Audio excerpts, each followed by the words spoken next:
Trump is in the news again. What's he done now? I mean, what's the latest? How long's till the election? I think It's like 3 days or something. Isn't Yeah, it? Maybe a week. a week. Yeah, just under a week. Obviously, with the U.S. presidential election heating the fuck up, Trump and Kamala, both respectively, are like doing these like unconventional press runs now. Yeah. Like Trump went on Flagrant, the podcast initially. It was like a podcast in New York with Andrew Schultz, and then Kamala, in the same 24-hour window, went on Call Her Daddy's podcast. Yes.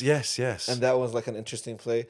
And now, most recently, Trump has declined a 60-minute interview when Kamala didn't.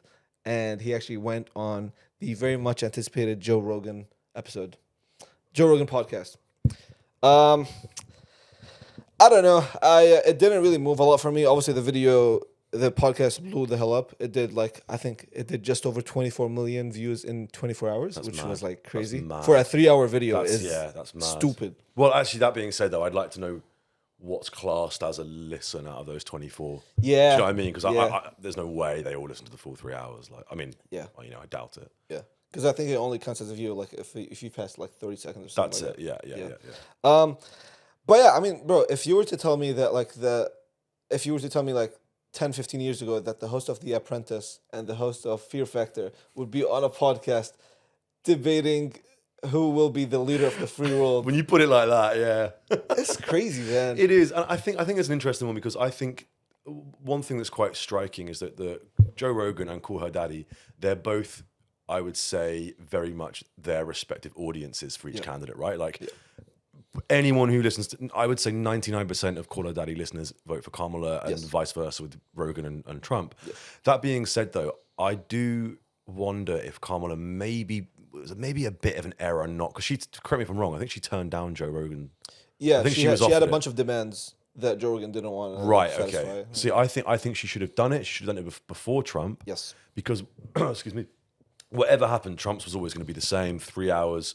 He's regardless of... It's predictable. It's predictable. And regardless of anyone's opinion of him politically, you can't argue that he's not, he's not that coherent when he speaks, right? He's very self-centered. It's all me. I've got grudges to bear. Yep. This person's bad. This person's terrible. So it was always going to be the way.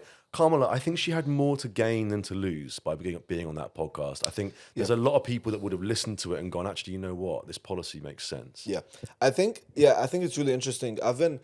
For some reason, I don't know, I was just so invested in this election that like Kamala has this strength where like she performs better when her back is against the wall. Okay. Like if she's in a space where like she's doing the leading or doing the talking, it's okay. Because like bear in mind, she's a prosecutor. Like she's always been like, she's a woman of color that's like come up in the ranks of the United States fucking political space. Like she's so used to having her back against the wall and just like being on defense that like the second that she's like talking to Call Her Daddy, it's like that's whatever. It doesn't land as much. Yeah, I think you're totally right. I think it's one of those things where, and that was one of her biggest criticisms, right? That she was never actually challenged, and she didn't actually do a lot of interviews. But I do remember her being on, is it The Breakfast Club with Charlamagne? And they were talking about spliffs or whatever, and I was like, God damn, she can handle herself like pretty damn well. Like she's pretty awesome. And that's when I think a lot of the rhetoric from Trump, where he said like, oh, she's only black when it suits her or whatever. But I would say actually it's the other way around. I would say that her ethnicity, everyone's ethnicity and where you're from is part of your roots. Whereas actually being in Washington, being in Congress, being an attorney general, I believe she was, I think that's where you're potentially playing up to audiences, playing up to camera. That's a roundabout way of saying I don't think she's pretending to be black. I think, if anything, she has been pretending to be more white because that's where you would have to put on a facade. She's now just like embracing her real self. Exactly.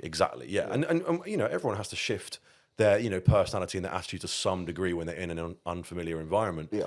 But no, I think when he started to say that about her, that's when he's really rattled. When he goes low, that's when he's rattled. Yeah, it really is. Bro, shaking in his boots.